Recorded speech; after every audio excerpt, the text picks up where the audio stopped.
Maligayang pagbabalik mga kasolida. Japanese Boxing Council pinagpapaliwanag patungkol sa pagpapataw ng suspension sa Angas ng Pinas. Bakit ang alaga ng business partner nila na MP na si Marlon Tapales nag-overweight pero hindi sinuspindi? Cuadro Alas, General Casimiro at Junto Nakatani matunog na ikakasa ang laban sa Saudi Arabia. Yan ang ating pag-uusapan. Para sa ating unang balita mga kasolid, kababayan natin si Marlon The Nightmare Tapales damay sa isyu ng ating pambatong si Angas ng Pinas, Cuadro Alas, General Casimiro. Yan nga ay patungkol sa overweight at sa pagpapataw ng Japanese Boxing Commission dito nga kay Cuadro Alas, General Casimiro sa loob nga ng isang taon ba ng ating pambato sa bansang Japan. Si Angas ng Pinas sinuspindi pero itong si Marlon The Nightmare Tapales nang mag-overweight hindi sinuspindi. Dito nga ay naging laban ng ating kababayang si Marlon The Nightmare Tapales kontra sa pambato ng Japan na si Shuhei Omori na kung saan nag-overweight nga dito ang ating pangbatong si The Nightmare Tapales.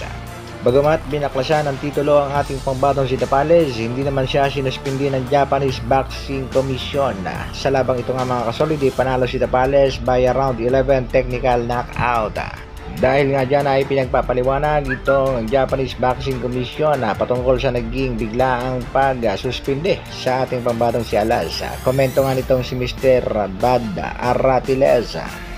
Ang mabilisang suspension ni Cuadro Alas tangkang pigilan ang panawagan na Inoue kontra Casimiro sa bansang Japan.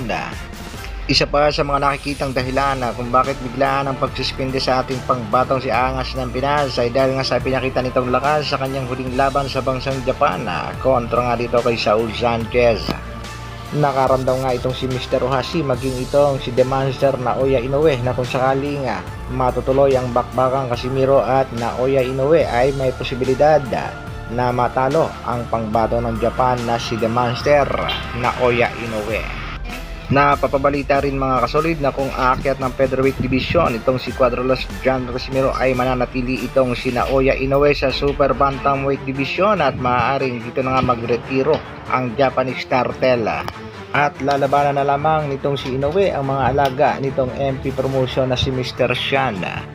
Dahil nga may rehydration clause sa laban ni Alas kontra dito kay Saul Sanchez ay umasa naman ang mga Hapon lalo na ang manager ni Naoya Inoue na si Mr. Ohashi na matatalo sa bakbakan nitong si Cuadro Alas, General Casimiro. Pero laking gulat na lamang nitong mga nasasabing Hapon nang pabagsakin ng ating pangbatong si Alas si Sanchez sa unang round pa lang ng kanilang bakbakan. Kaya hindi katwiran na ang overweight dito mga kasolid kaya nanalo. Alam naman nating may rehydration clause itong si Angas ng Pinas. Sa kabilang balita naman mga kasolid, dahil alam nga nating suspendido ang ating pambatong si Alas sa bansang Japan sa loob ng isang taon ay nakaiwas na naman sa usaping bakbakang Inoue Casimiro ang tinaguriang Japanese Master na sa kasalukuyan ay tinatawag ng Japanese Run Cartel. Ayon nga sa balita mga kasolid ay maaaring ikasa ang laban ng ating pangbatong si Alas kontra kay Junto Nakatani sa bansang Saudi Arabia. Maganda sana mga kasolid kung matutuloy at makakasama bakbakang Casimiro at Nakatani para naman may paghiganti ng ating pangbatong si Alas itong si Vincent Acero Astrolabio sa kanyang pagbagsak sa laban kontra Nakatani. Kaya naman mga kasolid, isang kampay naman dyan na suportahan lang natin palagi ang laban ng nag-iisang Angas ng Pinas, Cuadro Alas, General Casimiro, na sa kasalukuyan nga ay pinupuri at hinahanga ng ating mga kababayan at binigyan pa nga ng parangal ang ating pangbatong si Cuadro Alas, General Casimiro. Kaya mabuhay ang nag-iisang Angas ng Pinas.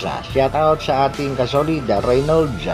Shoutout din kay kasolid Hector Ortega na nagsasabing Casimiro versus Martin naman. Matingnan natin kung may angas din si Martin. Ayon naman kay Billy Bien, lagi na lang tinitira si Idol Alas, overweight. Bakit si Tapales na nag-overweight? Bakit hindi na ban? Ano ba talaga ang dahilan? At komento naman ni kasolid Ramil Hastre, wag na lang kasi habulin si Inoue kasi takot naman yan. Hanggang dito na lang muna mga kasolid. Maraming salamat sa patuloy na pagsuporta at panonood. Isang like naman dyan at sa mga bago, pa-share at subscribe na rin ang ating video. Mabuhay, Dr. Alvin Vlogs.